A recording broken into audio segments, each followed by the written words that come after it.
دلیل آخرت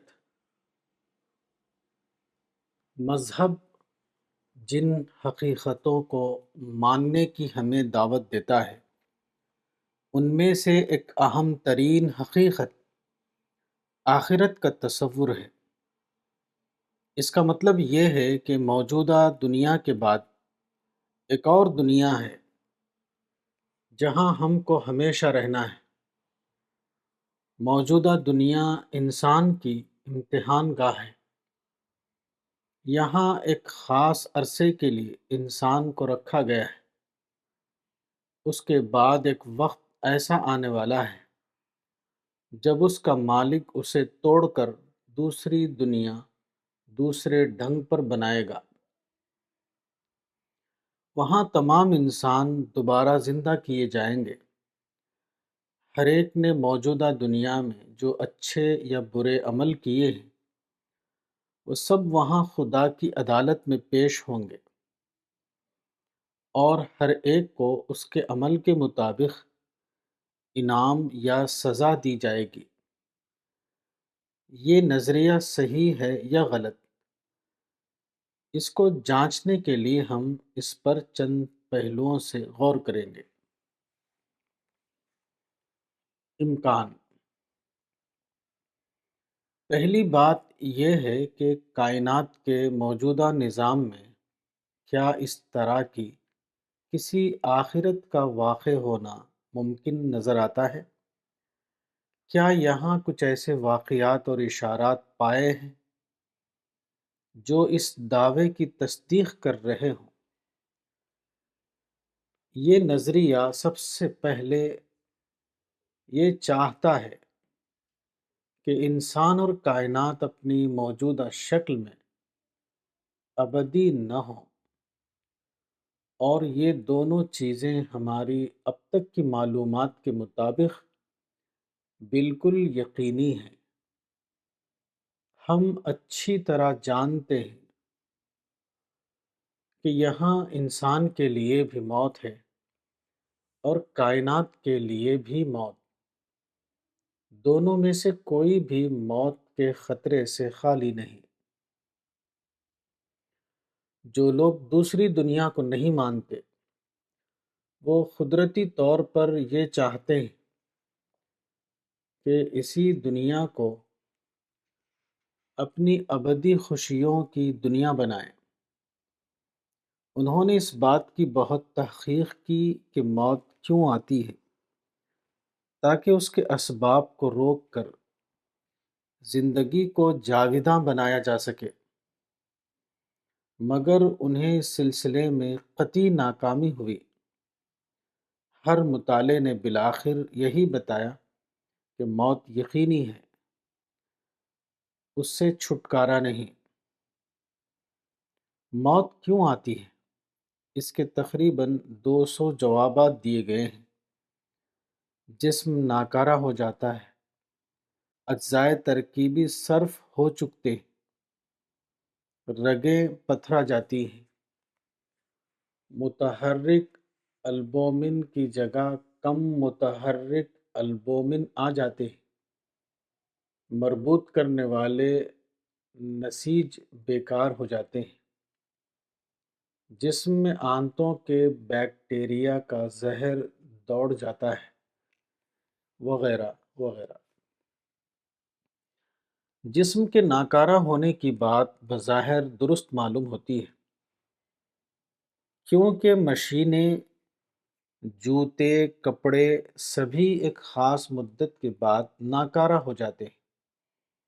اس لیے ہو سکتا ہے کہ پوستین کی طرح ہمارا جسم بھی جلد یا بدیر پرانا ہو کر ختم ہو جاتا ہو، مگر سائنس اس کی تائید نہیں کرتی۔ سائنسی تشریح کے مطابق انسانی جسم نہ پوستین کی طرح ہوتا ہے، نہ مشین سے ملتا جلتا ہے، اور نہ چٹان سے مشابہ ہے۔ اگر اسے تشبیہ دی جا سکتی ہے تو دریا سے، جو 1000 سال پہلے بھی بہا کرتا تھا اور آج بھی اسی طرح بہہ رہا ہے۔ اور کون کہہ سکتا ہے کہ دریا پرانا ہوتا ہے؟ اسی بنیاد پر کیمسٹری کے نوبل انعام یافتہ ڈاکٹر لینس پالنگ نے کہا ہے کہ نظریاتی طور پر انسان بڑی حد تک لافانی ہے۔ اس کے جسم کے خلیے ایسے مشین ہیں جو خود بخود اپنی خرابی دور کر لیتے ہیں، لیکن اس کے باوجود انسان بوڑھا ہوتا ہے اور مر جاتا ہے۔ اس کے اسباب ابھی تک راز بنے ہوئے ہیں۔ ہماری زندگی کی مسلسل تجدید ہوتی رہتی ہے۔ ہمارے خلیوں میں البومن کے سالمے بنتے اور تلف ہوتے اور پھر بنتے رہتے ہیں۔ خلیے سوائے اعصابی خلیوں کے برابر تلف ہوتے اور ان کی جگہ نئے بنتے رہتے ہیں۔ اندازہ لگایا گیا ہے کہ کوئی 4 مہینے کے عرصے میں انسان کا خون بالکل ہی نیا ہو جاتا ہے، اور چند سال کے عرصے میں انسانی جسم کے تمام ایٹم پوری طرح بدل جاتے ہیں۔ اس کا مطلب یہ ہے کہ انسان کی نوعیت ایک ڈھانچے کی نہیں بلکہ دریا کی سی ہے، یعنی وہ ایک عمل ہے۔ ایسی حالت میں جسم کے پرانے اور ناکارہ ہونے کے تمام نظریے بے بنیاد ہو جاتے ہیں۔ وہ تمام چیزیں جو زندگی کے ابتدائی برسوں میں خراب ہو گئی تھیں، زہر آلود اور بیکار ہو چکی تھیں، وہ جسم سے کب کی خارج ہو چکیں۔ پھر ان کو موت کا سبب قرار دینا کیا مانا؟ اس کا مطلب یہ ہوا کہ موت کا سبب آنتوں اور رگوں اور دل میں نہیں، بلکہ اس کا سبب کہیں اور ہے۔ ایک توجہ یہ ہے کہ اعصابی خلیے موت کا سبب ہیں، کیونکہ اعصابی خلیے زندگی بھر وہی رہتے ہیں، یہ کبھی نہیں بدلتے۔ چنانچہ انسان کے اندر اعصابی خلیے سال بسال کم ہوتے جاتے ہیں اور مجموعی طور پر اعصابی نظام کمزور ہوتا جاتا ہے۔ اگر یہ توجہ صحیح ہے اور اعصابی نظام ہی نظام جسمانی کا کمزور حصہ ہے، تو ہم کہہ سکتے ہیں کہ وہ نظام جسمانی سب سے زیادہ دنوں تک زندہ رہنا چاہیے جن میں اعصابی نظام ہوتا ہی نہیں۔ مگر مشاہدہ اس کی تائید نہیں کرتا۔ درخت میں اعصابی نظام نہیں ہوتا اور وہ سب سے زیادہ دنوں تک زندہ رہتا ہے۔ مگر گیہوں میں بھی اعصاب نہیں تھے، مگر وہ صرف سال بھر زندہ رہتا ہے۔ اور اسی طرح امیبا کیڑے میں بھی اعصاب نہیں ہوتے، لیکن وہ صرف آدھ گھنٹہ زندہ رہتا ہے۔ اسی طرح اس توجہ کا مطلب یہ ہے کہ اعلیٰ نسل کے حیوانات کی عمر، جن کا اعصابی نظام مکمل ترین ہوتا ہے، سب سے زیادہ ہونی چاہیے۔ مگر ایسا نہیں ہے۔ مگرمچھ، کچھوا اور پاٹک مچھلی سب سے لمبی عمر پاتے ہیں۔ موت کو غیر یقینی بنانے کے لیے اس کے اسباب کی جتنی چھان بین کی گئی ہے، وہ سب ناکامی پر ختم ہوئی ہے، اور یہ امکان اب بھی بدستور باقی ہے کہ سارے انسانوں کو ایک مقرر مدت پر مرنا ہے۔ ایسا کوئی امکان اب تک ثابت نہ ہو سکا کہ موت نہیں آئے گی۔ ڈاکٹر الیکسس کیرل نے اسی مسئلے پر زمان داخلی یعنی انورٹ ٹائم کے عنوان سے لمبی بحث کی ہے، اور اس سلسلے کی کوششوں کی ناکامی کا ذکر کرتے ہوئے لکھتے ہیں: انسان بقا کی تلاش اور جستجو سے کبھی نہیں اکتائے گا،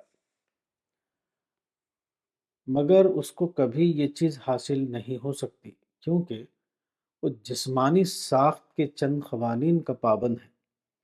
وہ عضویاتی زمان یعنی فزیولوجیکل ٹائم کو روکنے اور غالباً ایک حد تک اس کو پیچھے ہٹانے میں کامیاب ہو سکتا ہے۔ جوانی کی مدت کو بڑھانے اور بڑھاپے کو مؤخر کرنے میں، لیکن وہ موت پر فتح نہیں پا سکتا۔ مین دا ان نون، پیج 175۔ نظام کائنات کی موجودہ شکل کا درہم برہم ہونا بھی ایک ایسی چیز ہے جو بالکل واقعاتی طور پر سمجھ میں آتی ہے۔ اس کا مطلب صرف یہ ہے کہ کائنات میں ہم جن چھوٹی چھوٹی قیامتوں سے واقف ہیں، وہی آئندہ کسی وقت زیادہ بڑے پیمانے پر ظاہر ہونے والی ہیں۔ یہ صرف موجودہ مقامی قیامتوں کے عالمی پیمانے پر واقع ہونے کی پیشن گوئی ہے۔ سب سے پہلا تجربہ جو ہم کو قیامت کے امکان سے باخبر کرتا ہے وہ زلزلہ ہے۔ زمین کا اندرونی حصہ نہایت گرم سیال کی شکل میں ہے، جس کا مشاہدہ آتش فشاں پہاڑوں سے نکلنے والے لاوا کی شکل میں ہوتا ہے۔ یہ مادہ مختلف شکلوں میں زمین کی سطح کو متاثر کرتا ہے، جس کی وجہ سے بعض اوقات زمین کے اوپر زبردست گڑگڑاہٹ کی آواز محسوس ہوتی ہے اور کشمکش کی وجہ سے جھٹکے پیدا ہوتے ہیں۔ اسی کا نام زلزلہ ہے۔ یہ زلزلہ آج بھی انسان کے لیے سب سے زیادہ خوفناک لفظ ہے۔ یہ انسان کے اوپر قدرت کا ایسا حملہ ہے جس میں فیصلے کا اختیار تمام تر دوسرے فریق کو ہوتا ہے۔ زلزلے کے مقابلے میں انسان بالکل بے بس ہے۔ یہ زلزلے ہمیں یاد دلاتے ہیں کہ ہم ایک سرخ پگھلے ہوئے نہایت گرم مادے کے اوپر آباد ہیں، جس سے صرف 50 کلومیٹر کی ایک پتلی سی چٹانی تہ ہم کو الگ کرتی ہے، جو زمین کے مقابلے میں ویسی ہی ہے جیسے سیب کے اوپر باریک چھلکا۔ ایک جغرافیہ داں کے الفاظ میں ہمارے آباد شہروں اور نیلے سمندروں کے نیچے ایک قدرتی جہنم یعنی فزیکل ہیل دہک رہا ہے، یا یوں کہنا چاہیے کہ ہم ایک عظیم ڈائنامائٹ کے اوپر کھڑے ہیں جو کسی بھی وقت پھٹ کر سارے نظام ارضی کو درہم برہم کر سکتا ہے۔ George Gamow, biography of the earth, page 82۔ یہ زلزلے دنیا کے تقریباً ہر حصے میں اور ہر روز آتے ہیں، لیکن جغرافیائی اعتبار سے وہ زیادہ تعداد میں وہاں محسوس ہوتے ہیں جہاں آتش فشاں پہاڑ ہیں۔ سب سے قدیم تباہ کن زلزلہ جس سے تاریخ واقف ہے وہ چین کے صوبہ شینسی کا زلزلہ ہے، جو 1556 میں آیا تھا۔ اس زلزلے میں 8 لاکھ سے زیادہ اشخاص ہلاک ہو گئے۔ اسی طرح 1 نومبر 1755 کو پرتگال میں زلزلہ آیا جس نے لسبن کا پورا شہر تباہ کر دیا۔ اس زلزلے میں 6 منٹ کے اندر 30,000 آدمی ہلاک ہو گئے۔ تمام عمارتیں مسمار ہو گئیں۔ اندازہ کیا گیا ہے کہ اس زلزلے میں یورپ کے رقبے کا 4 گنا حصہ ہل گیا تھا۔ اسی نوعیت کا ایک شدید زلزلہ 1897 میں آسام میں آیا تھا، جو دنیا کے 5 انتہائی بڑے زلزلوں میں شمار ہوتا ہے۔ اس سے شمالی آسام میں ہولناک تباہی آئی تھی۔ اس زلزلے نے دریائے برہمپترا کا رخ بدل دیا اور ایورسٹ کی چوٹی ابھر کر 100 فٹ اوپر چلی گئی۔ زلزلہ دراصل چھوٹے پیمانے کی قیامت ہے۔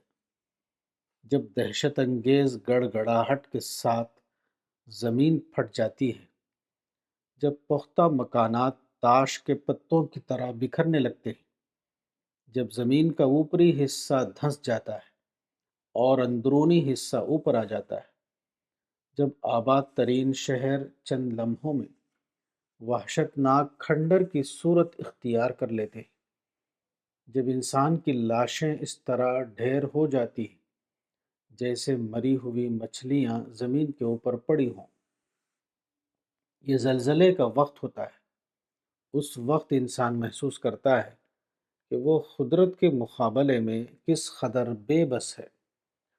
یہ زلزلے بالکل اچانک آتے ہیں۔ در حقیقت زلزلے کا المیہ اس امر میں پوشیدہ ہے کہ کوئی بھی شخص یہ پیشن گوئی نہیں کر سکتا کہ زلزلہ کب اور کہاں آئے گا۔ یہ زلزلے گویا اچانک آنے والی قیامت کی پیشگی اطلاع دیتے ہیں۔ یہ ہمیں بتاتے ہیں کہ زمین کا نظام اس ڈھنگ پر بنایا گیا ہے کہ کسی بھی وقت اس کو توڑ دیا جائے۔ یہی حال بیرونی کائنات کا ہے۔ کائنات نام ہے ایک ایسے لامحدود خلا کا جس میں بے انتہا بڑے بڑے آگ کے الاؤ یعنی ستارے بے شمار تعداد میں اندھا دھن گردش کر رہے ہیں، جیسے بے شمار لٹو کسی فرش پر ہماری تمام سواریوں سے زیادہ تیزی کے ساتھ مسلسل ناچ رہے ہوں۔ یہ گردش کسی بھی وقت زبردست ٹکراؤ کی صورت اختیار کر سکتی ہے۔ اس وقت کائنات کی حالت بہت بڑے پیمانے پر ایسی ہی ہوگی جیسے کروڑوں بمبار ہوائی جہاز بموں سے لدے ہوئے فضا میں اڑ رہے ہوں اور یہ کائک سب کے سب باہم ٹکرا جائے۔ اجرام سماوی کا اس قسم کا ٹکراؤ کسی بھی درجے میں حیرت انگیز نہیں ہے، بلکہ یہ بات حیرت انگیز ہے کہ وہ آخر ٹکرا کیوں نہیں جاتے۔ علم افلاک کا مطالعہ بھی اس امکان کی تصدیق کرتا ہے۔ چنانچہ شمسی نظام کے وجود میں آنے کی ایک توجیہ اسی قسم کے ٹکراؤ پر کی گئی ہے۔ اس ٹکراؤ کو اگر ہم بڑے پیمانے پر قیاس کر سکیں تو ہم نہایت آسانی سے زیر بحث امکان کو سمجھ سکتے ہیں، کیونکہ دراصل اسی واقعے کا دوسرا نام قیامت ہے۔ نظریہ آخرت کا یہ دعویٰ کہ کائنات کا موجودہ نظام ایک روز درہم برہم ہو جائے گا، اس کے سوا اور کچھ نہیں ہے کہ جو واقعہ کائنات کے اندر ابتدائی شکل میں موجود ہے وہی ایک روز انتہائی شکل میں پیش آنے والا ہے۔ قیامت کا آنا ہمارے لیے ایک معلوم حقیقت ہے، فرق صرف یہ ہے کہ آج ہم اسے امکان کی حد تک جانتے ہیں اور کل اسے واقعے کی صورت میں دیکھیں گے۔ آخرت کے امکان کے سلسلے میں دوسرا مسئلہ زندگی بعد موت کا مسئلہ ہے۔ کیا مرنے کے بعد بھی کوئی زندگی ہے؟ موجودہ ذہن اپنے آپ سے سوال کرتا ہے اور پھر خود ہی اس کا جواب دیتا ہے، نہیں، مرنے کے بعد کوئی زندگی نہیں، کیونکہ ہم جس زندگی سے واقف ہیں وہ مادی عناصر کی ایک خاص ترتیب کے اندر پائی جاتی ہے۔ موت کے بعد یہ ترتیب باقی نہیں رہتی، اس لیے موت کے بعد کوئی زندگی بھی نہیں ہو سکتی۔ ٹی آر مائلز موت کے بعد دوبارہ زندہ ہونے کو محض ایک تمثیلی حقیقت قرار دیتا ہے اور اس کو ایک لفظی حقیقت یعنی لٹرل ٹروتھ کے طور پر ماننے سے انکار کرتا ہے۔ میرے نزدیک وہ کہتا ہے یہ ایک مضبوط مقدمہ ہے کہ مرنے کے بعد آدمی زندہ رہتا ہے۔ یہ بالکل لفظی طور پر ایک حقیقت ہو سکتی ہے اور اس قابل ہے کہ تجربے سے اس کا غلط یا صحیح ہونا معلوم کیا جا سکے۔ مشکل صرف یہ ہے کہ جب تک ہم کو موت نہ آئے اس کا قطعی جواب معلوم کرنے کا کوئی ذریعہ نہیں ہے، مگر یہ قیاس کرنا ممکن ہے۔ اب چونکہ قیاس اس کے خلاف ہے، اس لیے اس کے نزدیک یہ لفظی حقیقت نہیں وہ قیاس یہ ہے: علم الاعصاب یعنی نیورولوجی کے مطابق خارجی دنیا اور اس سے تعلقات کا علم صرف اس وقت ممکن ہے جب کہ انسانی دماغ معمول کے مطابق کام کر رہا ہو، اور موت کے بعد جب کہ دماغ کی تنظیم منتشر ہو جاتی ہے، اس قسم کا ادراک یعنی اویئرنیس ناممکن ہے۔ Religion and the scientific outlook, page 206۔ مگر اس سے زیادہ قوی قیاسات دوسرے موجود ہیں جو یہ ظاہر کرتے ہیں کہ جسم کے ذرات مادی کا انتشار زندگی کو ختم نہیں کرتا۔ زندگی ایک الگ اور مستقل بذات چیز ہے جو ذرات کی تبدیلی کے باوجود باقی رہتی ہے۔ ہم جانتے ہیں کہ انسان کا جسم بعض خاص قسم کے اجزاء سے مل کر بنا ہے، جس کی مجموعی اکائی کو خلیہ یعنی سیل کہتے ہیں۔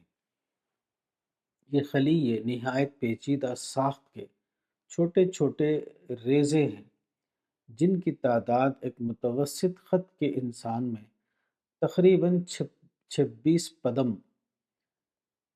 یعنی 26 کوادریلین ہوتی ہے۔ یہ گویا بے شمار چھوٹی چھوٹی اینٹیں ہیں جن کے ذریعے ہمارے جسم کی عمارت تعمیر ہوئی ہے۔ فرق یہ ہے کہ عمارت کی اینٹیں پوری زندگی بھر وہی کی وہی رہتی ہیں جو شروع میں اس کے اندر لگائی گئی تھی، مگر جسم کی اینٹیں ہر وقت بدلتی رہتی ہیں، جس طرح ہر چلنے والی مشین کے اندر گھساؤ یعنی ڈپریشیشن کا عمل ہوتا ہے، اسی طرح ہماری جسمانی مشین بھی گھستی ہے اور اس کی اینٹیں مسلسل ٹوٹ ٹوٹ کر کم ہوتی رہتی ہیں۔ یہ کمی غذا سے پوری ہوتی ہے۔ غذا ہضم ہو کر ہمارے جسم کے لیے وہ تمام اینٹیں مہیا کرتی ہے جو ٹوٹ پھوٹ کی وجہ سے ہر روز ہمارے جسم کو درکار ہوتی ہیں۔ گویا جسم نام ہے خلیوں کے ایک ایسے مرکب کا جو ہر آن اپنے آپ کو بدلتا رہتا ہو۔ اس کی مثال بہتے ہوئے دریا کے ایک گھاٹ کی ہے جو ہر وقت پانی سے بھرا رہتا ہے، مگر ہر وقت وہی پانی نہیں ہوتا جو پہلے تھا، بلکہ ہر آن وہ اپنے پانی کو بدل دیتا ہے۔ گھاٹ وہی ہوتا ہے مگر پانی وہی نہیں رہتا۔ اس طرح ہر آن ہمارے جسم میں ایک تبدیلی ہوتی رہتی ہے، یہاں تک کہ ایک وقت آتا ہے جب جسم کی پچھلی تمام اینٹیں ٹوٹ کر نکل جاتی ہیں اور ان کی جگہ مکمل طور پر نئی اینٹیں لے لیتی ہیں۔ بچے کے جسم میں یہ عمل جلد جلد شروع ہوتا ہے اور عمر کے بڑھنے سے اس کی رفتار سست ہوتی رہتی ہے۔ اگر پوری عمر کا اوسط لگایا جائے تو یہ کہا جا سکتا ہے کہ ہر 10 سال میں جسم کے اندر یہ تبدیلی واقع ہوتی ہے۔ ظاہری جسم کے خاتمے کا یہ عمل برابر ہوتا رہتا ہے، مگر اندر کا انسان اسی طرح اپنی اصل حالت میں موجود رہتا ہے۔ اس کا علم، اس کا حافظہ، اس کی تمنائیں، اس کی عادتیں، اس کے تمام خیالات بدستور باقی رہتے ہیں۔ وہ اپنی عمر کے ہر مرحلے میں اپنے آپ کو وہی سابق انسان محسوس کرتا ہے جو پہلے تھا، حالانکہ اس کی آنکھ، کان، ناک، ہاتھ، پاؤں، غرض ناخن سے بال تک ہر چیز بدل چکی ہوتی ہے۔ اب اگر جسم کے خاتمے کے ساتھ اس جسم کا انسان بھی مر جاتا ہو تو خلیوں کی تبدیلی سے اسے بھی متاثر ہونا چاہیے، مگر ہم جانتے ہیں کہ ایسا نہیں ہوتا۔ یہ واقعہ ثابت کرتا ہے کہ انسان یا انسانی زندگی جسم سے الگ کوئی چیز ہے جو جسم کی تبدیلی اور موت کے باوجود اپنا وجود باقی رکھتی ہے۔ وہ ایک گھاٹ ہے جس کی گہرائی میں اجسام یا دوسرے الفاظ میں خلیوں کی ایک مسلسل آمد و رفت جاری ہے۔ چنانچہ ایک سائنسداں نے حیات یا انسانی ہستی کو ایک ایسی مستقل بذات چیز قرار دیا ہے جو مسلسل تغیرات کے اندر متغیر حالت میں اپنا وجود باقی رکھتی ہے۔ اس کے الفاظ میں پرسنالٹی از چینجلیسنس ان چینج۔ اگر موت محض جسم کے خاتمے کا نام ہو تو ہم کہہ سکتے ہیں کہ ایسے ہر عمل کی تکمیل کے بعد گویا انسان ایک بار مر گیا۔ اب اگر ہم اس کو دیکھتے ہیں تو یہ دراصل اس کی دوسری زندگی ہے جو اس نے مر کر حاصل کی ہے۔ اس کا مطلب یہ ہے کہ 50 سال کی عمر کا ایک زندہ شخص جو ہمیں چلتا پھرتا نظر آتا ہے، وہ اپنی اس مختصر سی زندگی میں کم از کم 5 بار مکمل طور پر مر چکا ہے۔ 5 بار کی جسمانی موت سے اگر ایک انسان نہیں مرا تو چھٹی بار کی موت کے بارے میں آخر کیوں یقین کر لیا گیا ہے کہ اس کے بعد وہ لازماً مر جائے گا؟ بعض لوگ اس دلیل کو تسلیم نہیں کریں گے۔ وہ کہیں گے کہ وہ ذہن یا اندرونی وجود جس کو تم انسان کہتے ہو وہ دراصل کوئی علیحدہ چیز نہیں ہے بلکہ خارجی دنیا کے ساتھ جسم کے تعلق سے پیدا ہوا ہے۔ تمام جذبات و خیالات مادی عمل کے دوران میں اسی طرح پیدا ہوتے ہیں جس طرح دھات کے دو ٹکڑوں کی رگڑ سے حرارت پیدا ہوتی ہے۔ جدید فلسفہ روح کے مستقل وجود کا انتہائی مخالف ہے۔ جیمز کہتا ہے کہ شعور ایک ہستی یعنی اینٹیٹی کے طور پر موجود نہیں ہے بلکہ ایک عمل یعنی فنکشن کے طور پر موجود ہے۔ وہ ایک کارروائی یعنی پروسیس ہے۔ ہمارے زمانے کے فلسفیوں کی بہت بڑی تعداد نے اصرار کیا ہے کہ شعور اس کے سوا اور کچھ نہیں کہ وہ خارج سے پیدا ہونے والے ایک ہیجان کا عصبی جواب یعنی نیورس ریسپانس ہے۔ اس تصور کے مطابق موت یعنی جسمانی نظام کے منتشر ہونے کے بعد انسان کی موجودگی کا کوئی سوال نہیں، کیونکہ وہ مرکز اعصاب ہی اس کے بعد باقی نہیں رہا جو خارجی دنیا کے تعامل سے زندگی کا جواب ظاہر کرے۔ نتیجہ یہ نکلا کہ زندگی بعد موت کا تصور بالکل غیر عقلی تصور ہے، اس کا حقیقت سے کوئی تعلق نہیں۔ میں کہوں گا کہ انسان کی حقیقت اگر یہی ہے تو یقیناً ہمارے لیے ممکن ہونا چاہیے کہ ہم ایک زندہ اور باشعور انسان کو پیدا کر سکیں۔ آج ہم اچھی طرح جانتے ہیں کہ انسان کا جسم کن عناصر سے مل کر بنتا ہے۔ چنانچہ عناصر بہت کثیر مقدار میں زمین کے اندر اور اس کی فضا میں قابل حصول حالت میں موجود ہیں۔ ہم نے جسم کے اندرونی نظام کو انتہائی باریک بینی کے ساتھ معلوم کر لیا ہے۔ آج ہم اچھی طرح جانتے ہیں کہ انسانی جسم کا ڈھانچہ اور اس کے رگ و ریشے کس طرح بنائے گئے ہیں۔ پھر ہمارے پاس ایسے بے شمار ماہر آرٹسٹ موجود ہیں جو کمال درجہ مطابقت کے ساتھ انسان کی مانند ایک جسم بنا کر کھڑا کر دیں۔ مخالفین روح کو اگر اپنے نظریے پر یقین ہے تو وہ ایسا کیوں نہیں کرتے کہ بہت سے انسانی جسم تیار کر کے زمین کے مختلف حصوں میں کھڑا کر دیں اور اس وقت کا انتظار کریں جب خارجی دنیا کے اثرات پڑنے سے یہ ڈھانچے چلنے اور بولنے لگیں گے۔ کتاب مذہب اور جدید چیلنج، مولانا وحید الدین خان، صفحہ نمبر 99۔